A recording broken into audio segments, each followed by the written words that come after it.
Joseph Lieberman, U.S. Senator, is my guest for today on the Capital TV show. Good evening, sir. Good evening, Maria. Great to be with you. I appreciate that. Senator, you knew Joe Biden very well from the Senate. How do you see his U.S. Foreign policy? Yeah, so I know Joe Biden even before we were in the U.S. Senate because we had mutual friends. But we served together for 24 years. First thing to say, he's a very good and honorable man. And we worked together on many things. He, during his years in the Senate, often worked across party lines, Republicans, Democrats, which we don't see enough of in Washington today. I have felt about his foreign policy that he's articulated good principles for American foreign policy, for instance, to reconnect with some of our allies who felt distant from us during the administration of President Trump, to speak out on behalf of American values in our foreign policy. But frankly, the foreign policy has also concerned me because I don't think it has been as strong yet in its first year as it needs to be, both in terms of sticking with our allies and being tough with our enemies, such as Iran, and great powers that challenge us, like today, Russia, and over a longer term, China. So good principles, not good action so far. If you want to talk about Saudi Arabia and UAE especially, how do you see the situation here? Well, I mean, I personally have always felt, and certainly did during my 24 years in the U.S. Senate, that Saudi Arabia and the United Arab Emirates are very important allies of the United States. And our bilateral relationships with both countries are both important for them, but also important for us. Though we don't always agree on everything, sometimes we disagree strenuously on some things, but basically our interests are aligned. Yeah, so our interests in the Middle East, that is the U.S. and the Kingdom of Saudi Arabia and the UAE, are naturally aligned, and particularly so with regard to Iran, which is a threat to all of us. So I think we should be sort of unlimited in our willingness to be supportive of Saudi Arabia and the UAE because they're important allies of ours. I also would note in both countries, and notably in recent years in Saudi Arabia, there has been a real movement toward modernization, opening up the societies, giving more personal freedom to people in them. That's exactly what we, for years, asked the Kingdom of Saudi Arabia to do. Now, particularly under the influence of the Crown Prince Mohammed bin Salman, that's happening. And I think we have to recognize it, honor it, and in some sense reward it with our friendship and our alliance. Senator, do you think that President Biden is desperate to sign a deal with Iran? And do you think that deal is a solid deal that put in consideration the benefits of USA? And will this deal prevent Iran to have the nuclear or to continue in the nuclear program? Well, President Biden and I have a very different attitude toward Iran and toward the Iran nuclear agreement, which was formerly known as the JCPOA. I thought that agreement in 2015 was a terrible mistake in which very little was asked of Iran and a lot was given to it. And I was very pleased when President Trump withdrew from that agreement. Coming into office, President Biden seemed to be focused, I don't know if I'd say desperately, but much more eagerly than I thought Iran merited to get back into that agreement. Right now, Iran, under not only the Supreme Leader Khamenei, but under the most extreme leader that they've had in Raisi, and that's comparing him to some very previously extreme leaders that they've had, has actually made it almost impossible for the United States to even contemplate making an agreement with them. So as the negotiations proceed in Vienna, I hope and believe that it would be a terrible mistake to give anything to Iran in return for very little. I think it's time to be tough with them. They're on the defensive, their economy is hurting, and we should continue the pressure until they're really willing and ready to stop their nuclear program, stop their aggression throughout the Middle East, including against our allies, particularly in Saudi Arabia, and of course, stop their support of terrorism. Will there be a pressure to stop Iran from funding Hezbollah, for example, and Houthi and other groups, terrorist groups?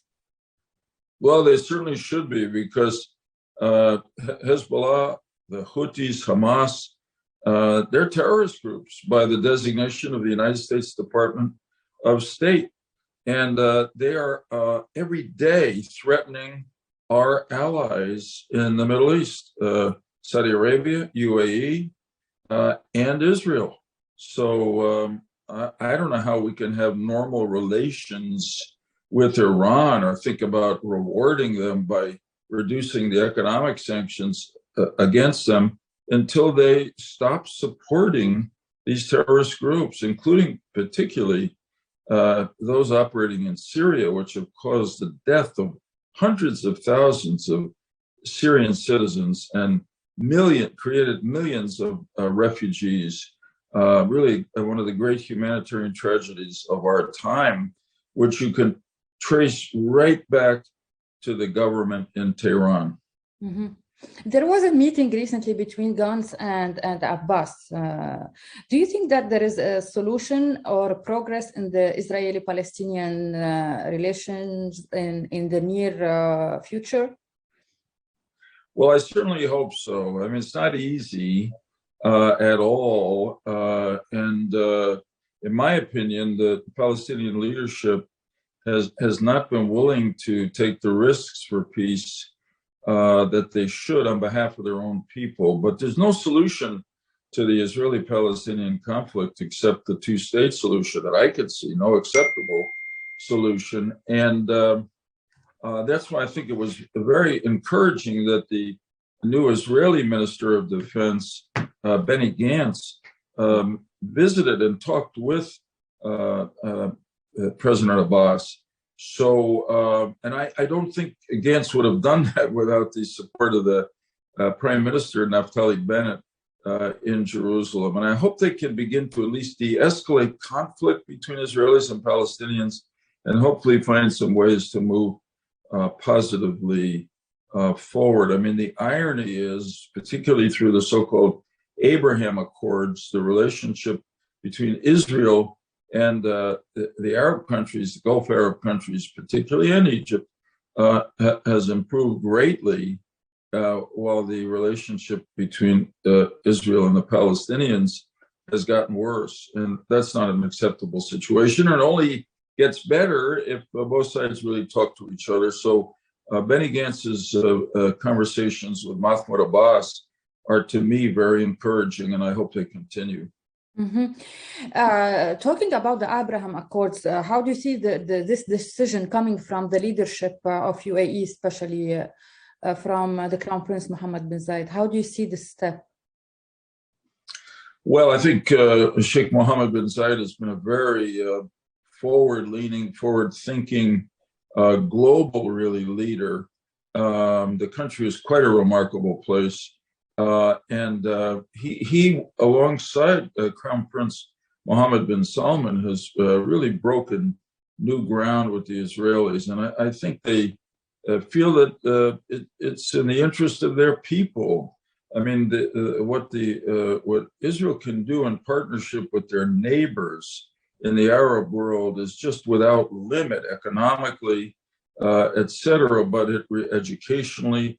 But it obviously requires the kind of trust that comes with peace, and that's happening now, and I hope it never slides back. That there's been a remarkable number of Israeli tourists going to the UAE, and that's not business itself, although it's good for the economy of the UAE. But it shows how much people in the region are yearning. Look, the Israelis and the Gulf Arab states and Egypt have so much in common and so much common interest in better relations that I think the Abraham Accords really were historic.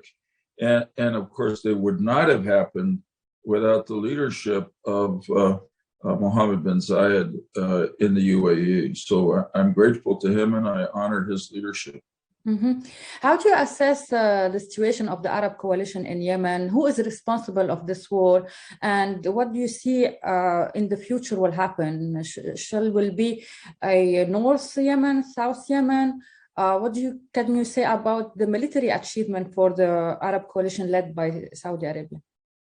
Right. So, look, there was conflict, obviously, in Yemen between local groups, but I think it began to escalate when Iran decided to get in and support the Houthis, and also to use Yemen as a base for attacking Saudi Arabia next door.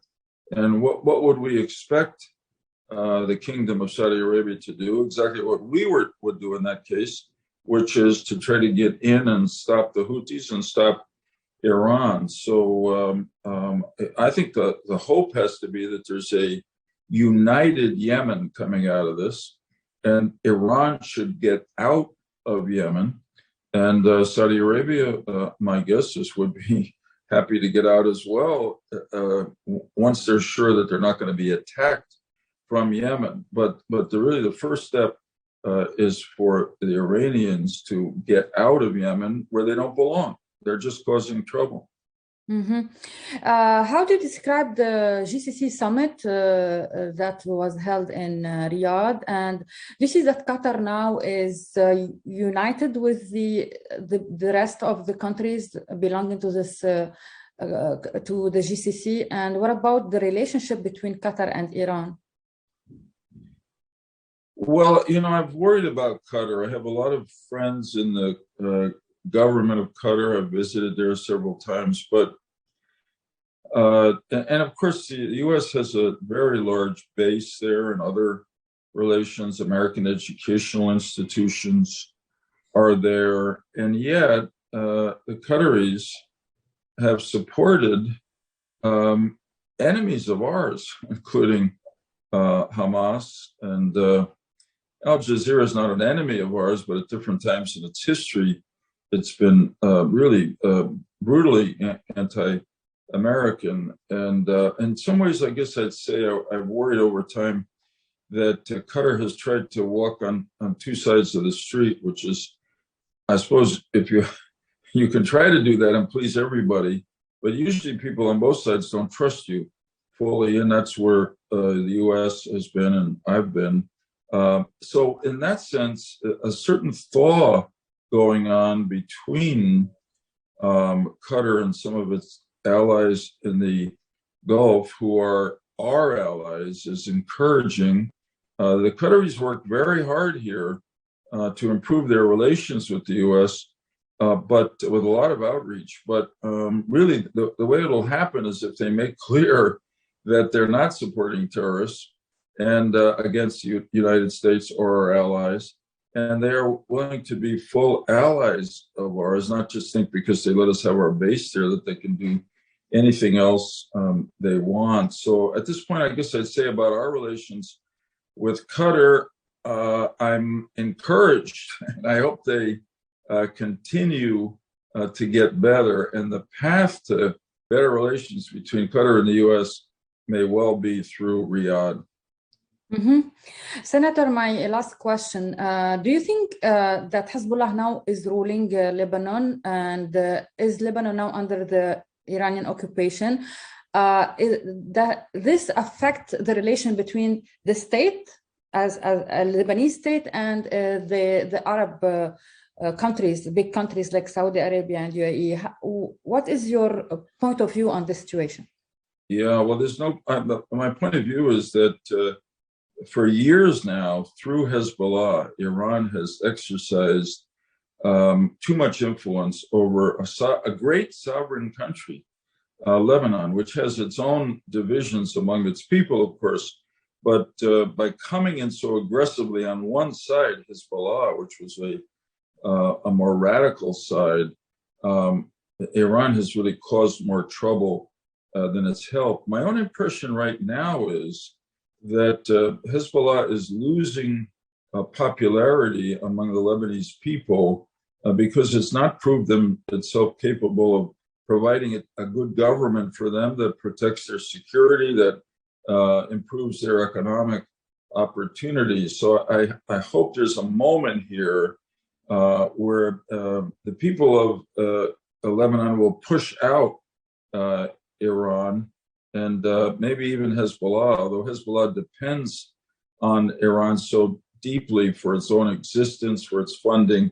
But it would be really a great moment if Hezbollah would make itself truly a Lebanese political party, not a radical terrorist movement supported by Iran. And that would allow for, I think, a lot of support for Lebanon, not only from the Arab world, but also hopefully and potentially from the United States of America.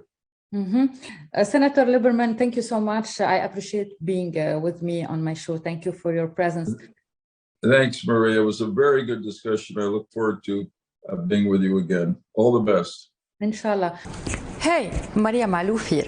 Please click to like and subscribe to Maria Malouf TV YouTube page and catch our hottest interviews and most compelling analysis. You will not get it anywhere else.